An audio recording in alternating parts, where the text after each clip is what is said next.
दयामया गुरु करुणामया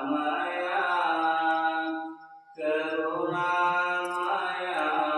गुरु प्रेमामया दयामया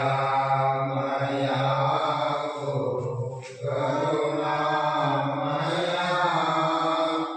करुणामया गुरु प्रेमामया ಓಂ ನಮಃ ಶಿವಾಯ ಓಂ ನಮೋ ನಾರಾಯಣಾಯ ಎಲೆಬ್ರಿಯೇ ಎದ್ದುನಿಂದು ಎದ್ದೇಳು ಎರುಕೋರನ್ನು ಹಿಂಬಾಲಿಸು ಆತ್ಮಾನಂದವನ್ನು ಸವಿ ಆತ್ಮಾನಂದವನ್ನು ಸುತ್ತದೆ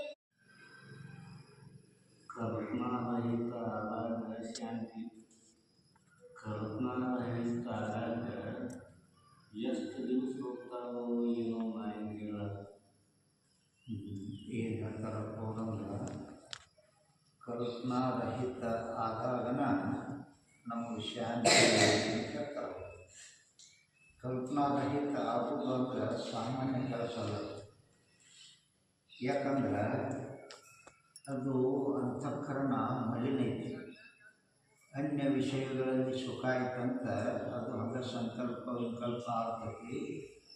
ಯಾವಾಗ ವಿಷಯಗಳಲ್ಲಿ ಸುಖ ಇಲ್ಲ ನನ್ನೊಳಗೆ ಅದಕ್ಕೆ ಇದು ಎಲ್ಲ ಬಾಳ್ವೆ ಶುದ್ಧ ಮಾಡ್ಬೇಕಂದ್ರೆ ವಿಷಯಗಳನ್ನು ನೀಟ್ ಮಾಡ್ಬೇಕಂದ್ರೆ ಎಲ್ಲೂ ಸಾಧ್ಯ ಇಲ್ಲ.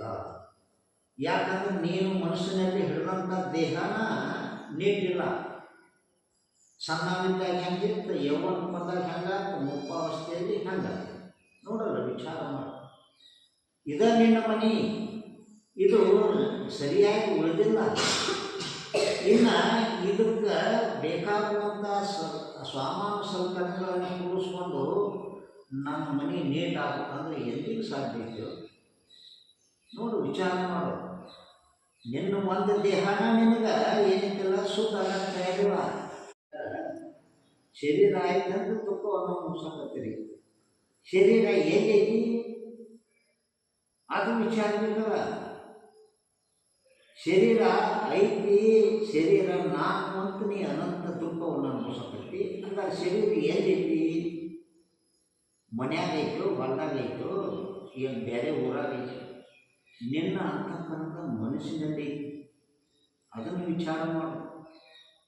ಆ ಅಂತಃಕರಣದಲ್ಲಿ ಶರೀರ ನಾ ಅಂತ ನೀ ಏನು ಇಟ್ಕೊಂಡು ಕುಂತಿಯಲ್ಲ, ಅದಕ್ಕೆ ನೀ ದುಃಖವನ್ನು ಅನುಭವಿಸಕತ್ತಿ. ಆ ಶರೀರ ಏನು ಮಾಡ್ತದೆ ಗೊತ್ತಿದ್ದಾನ? ಶರೀರ ನಾ ಅಂತ ಇಟ್ಕೊಂಡು ಖರೆ